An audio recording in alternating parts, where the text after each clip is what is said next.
speaking of other countries that have it a little bit messed up, one of the worst news, Joseph, that I heard. I did this on the PBD podcast, I'm going to be honest, but I think I'm going to do it again because I think more eyeballs and more ears have to hear it. Did you hear about the 70 Christians that were beheaded? So 70 Christians were torn out of their freaking houses, all right, dragged out, marched to a church in the Congo by the ADF, and they were all beheaded. Not one, not two, all of them. This is an ISIS-backed terrorist group. They stormed the village of Maiba in North Kivu. They dragged, women, children, everybody. They hunted them down. They brought them to a Protestant church in Kasanga, lined them up, and executed every single one of them. And their bodies were found 3 days later. And I'm just curious, Joseph, when you hear something like this, bro, this isn't 5 people. It isn't, to me, 1 person is enough. Yeah. Especially when it comes to this. Where's the outrage? Where's the breaking news? Is it because they're Christians and nobody, apparently, this is my opinion, bro, nobody gives a damn when it's us. If it's anybody else, the world goes nuts. Why is it when this happens, nothing? I mean, I think there's 2 things. One, I think Christians being persecuted is one of the most underreported stories of our lifetime, right? They're getting persecuted in the Middle East. They're getting persecuted in Africa, even in Latin America, even in Europe. You hear about persecution because of all the migration.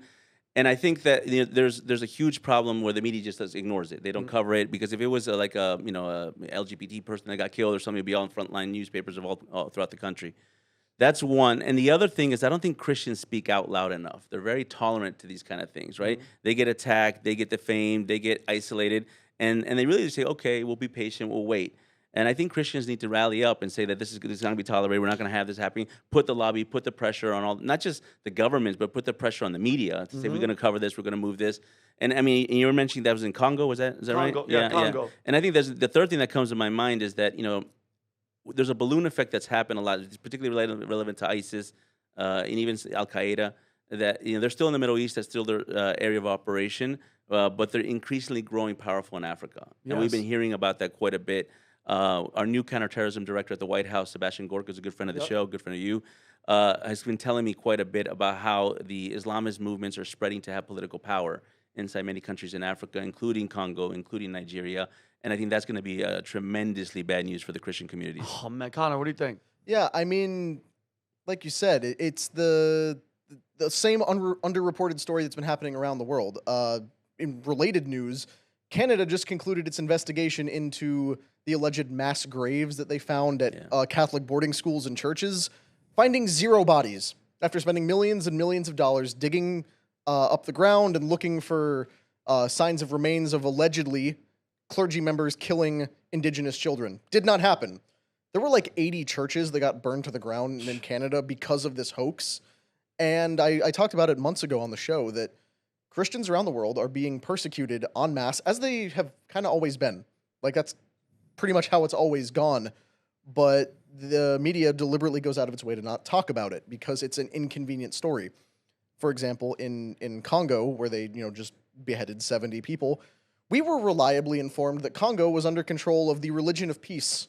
Yes. that it's impossible for Christians to be persecuted there because the Muslim world, as it expands throughout Africa, it's bringing peace with it.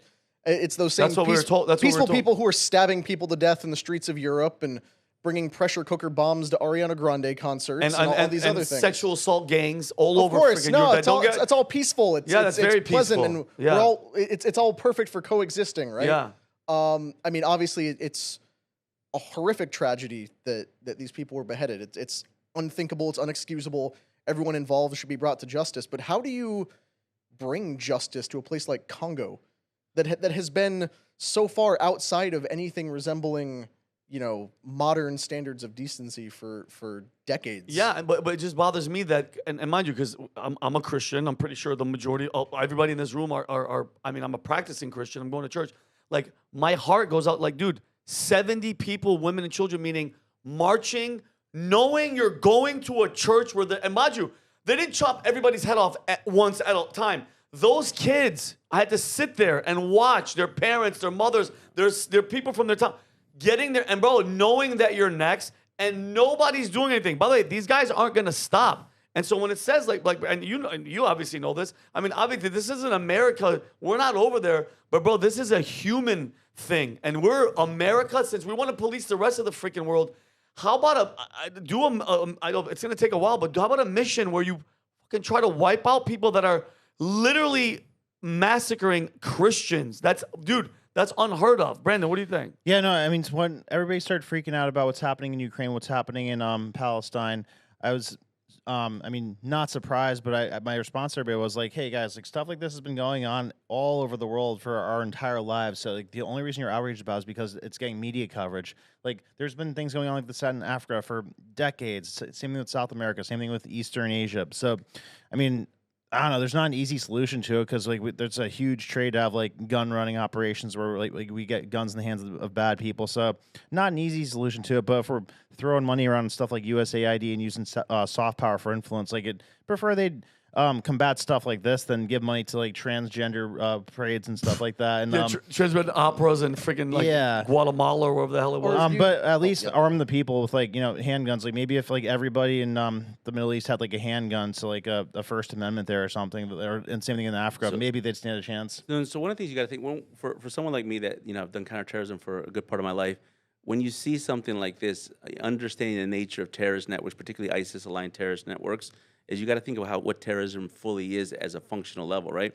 You think of terrorism as the bomb, as the massacre. Terrorism is a cycle that includes recruitment, it includes financing, it includes logistics.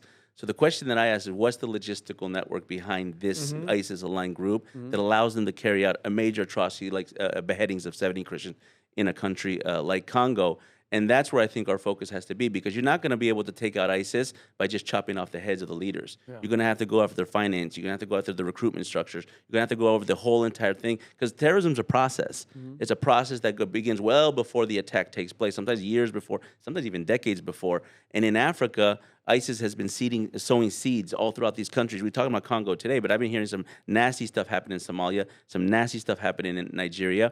And right now it could happen in Congo. Maybe tomorrow happens in another African country. So Africa, for all of those that geopolitical experts, it's the future, right? As the youngest population in the world, I think by 2050, I think it'll be the largest population in the world. So we don't want the largest population in the world to be run by radical, fanatical Islamist militants. Yeah, and I think that's the big picture. Yeah. Sorry. Have you ever heard of Operation Timber Sycamore? No.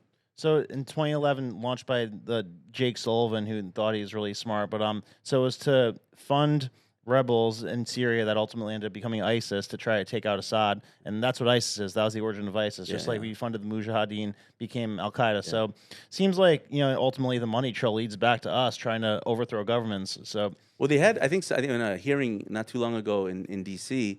they had a group that came out, a think tank called the Middle East Forum, that talked about USAID money actually going to radical Islamist groups that were funding in Gaza. So I mean, it's not my evidence. Someone purported at a congressional hearing recently. So when we don't have accountability, the money just flies everywhere, and you'd be surprised it gets at the hands of terrorists. Yeah, well, look at what goes on in Africa on a daily basis.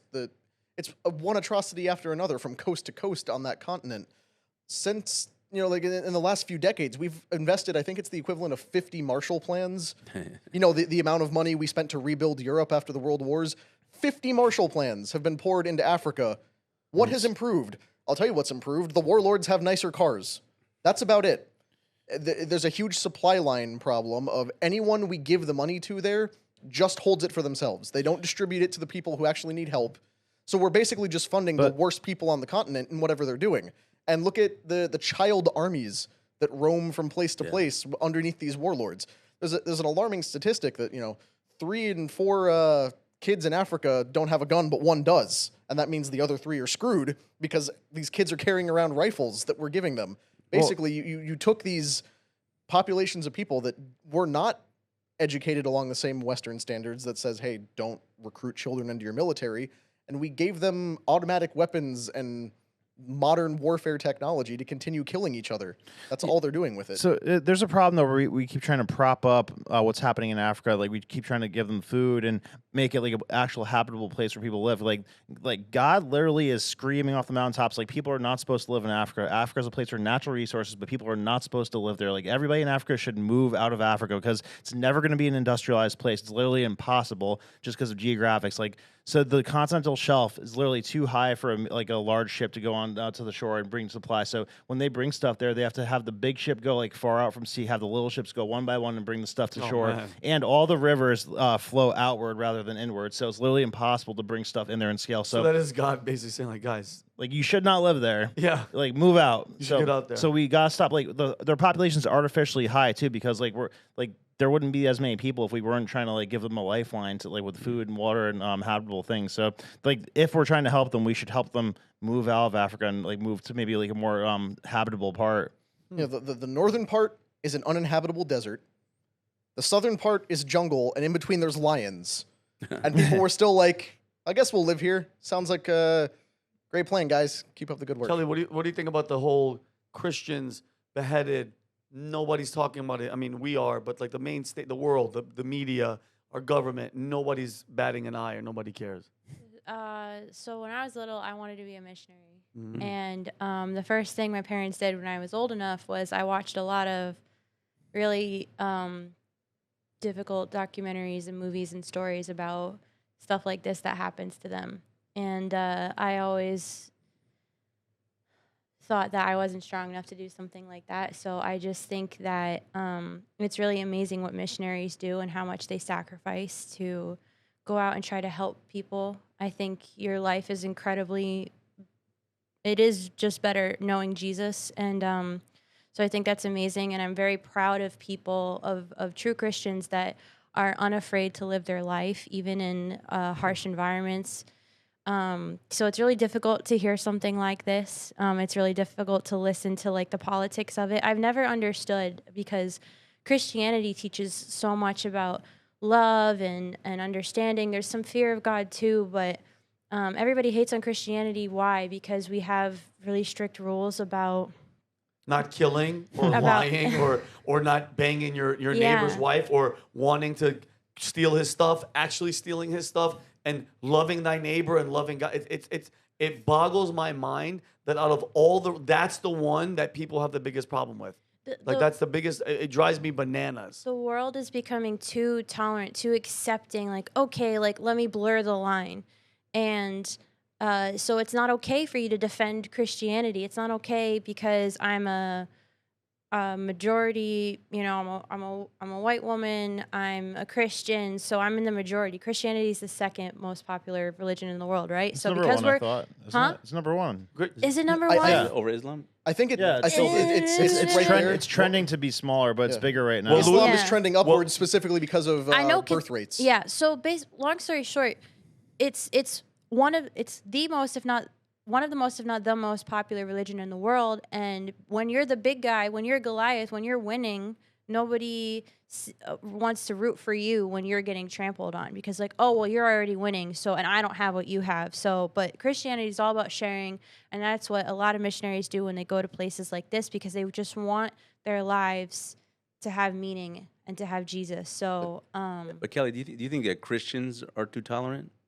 I do. I also think there's a vast majority of Christians that are too tolerant. So, for example, I grew up in the Methodist Church. I am still a Methodist, and the Methodist Church is splitting because half of them are becoming too tolerant and half of them are not. Ironically enough, it's Europe and America that are the half that I don't necessarily agree with because they're becoming too tolerant, versus Africa and Asia that is being more conservative, original, traditional,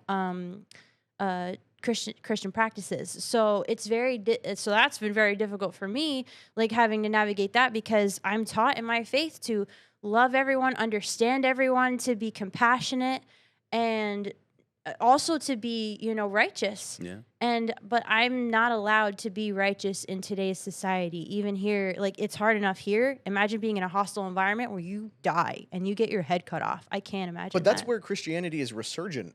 If you look at where it's on its way back up, it's Southeast Asia, Yes, the Middle it East, is. Africa. Because Christianity has always thrived under persecution, as ironic as that sounds. And it really shows that That's so sad, there is a though. true power in the gospel, that people will continue to accept Christ, especially in the countries where they are told, we will chop your head off if you convert to this. And in places where we have religious tolerance and everyone's taught that all faiths are equal, Christianity is declining. at an alarming rate. And, you know, the West is starting to see a resurgence as everything slowly becomes terrible. People are returning to the church, but we're seeing that the people with the most vibrant faith are the ones who have to actually put it into practice, who have to believe, I need to rely on God because the persecution is so much that otherwise I'd fail. Question: Yeah. Is it true that in their like, does Muslims believe that every other religion has to be killed? Is that part of their belief system? Depending on which Muslim you ask, but That's not like in the Quran or anything, though. I haven't read enough of the Quran to give like a specific example, but I know in there it talks about, you know, wiping out the infidel, and there's, you know, references to, you know, conversion by the sword if necessary, and that's pretty much always been how Islam spreads. Right, so that shouldn't be tolerated. They breed a lot and they kill other faiths, and that's, you go back to the origins of Islam, where once they had enough power and enough influence over the Middle Eastern regions where they were, they switched from being a peaceful, tolerant religion to a dominant, conquering religion. And they decided, all right, now that we have a big enough army, it's convert or die. Thank you for welcoming us in, but time to bow or get your head chopped off. Long story short, what are we more okay with? A religion that teaches love, understanding, and compassion with rules, or are we okay with a religion that says, "Let me go kill anybody that doesn't agree with me"? Well, also the religion that lets you kill people says it's okay to marry 9-year-olds. So if that's your thing, then maybe Islam is for you. Well, I mean, Muhammad, what was her name? Aisha. She was bequeathed to him when she was 6. He consummated the marriage at 9. at 9 years old. And dude, I got into an argument. There was a guy that was going on with me on the Connect app. He's like, that was a different time. I go, bro, let me explain something to you. Anybody sleeping with a child, it's you cannot explain to me at all. Jesus, none of There's no point in history where that's okay. No. People got married younger, but they didn't get married at 9. Yeah, no. That was never okay. And then, bro, and I had to write this down because of why. Because I wanted to get to why they didn't care. Because Christians stand in the way of the globalist agenda. Christians don't bow down to the government. They believe in God. They believe in Jesus Christ. And faith makes people independent, and independent people cannot be controlled. That's one of the main things, bro. And God rest all those people's souls. What a horrible way to go. And I'm hoping, you know, just us talking about it gets the word out, because I'm pretty sure people like you guys are going to go and look it up and see the freaking tragedy that's happening on over there. So if you like this clip, click right here. And if you want to see more like it, click right here. Stay angry, Patriots.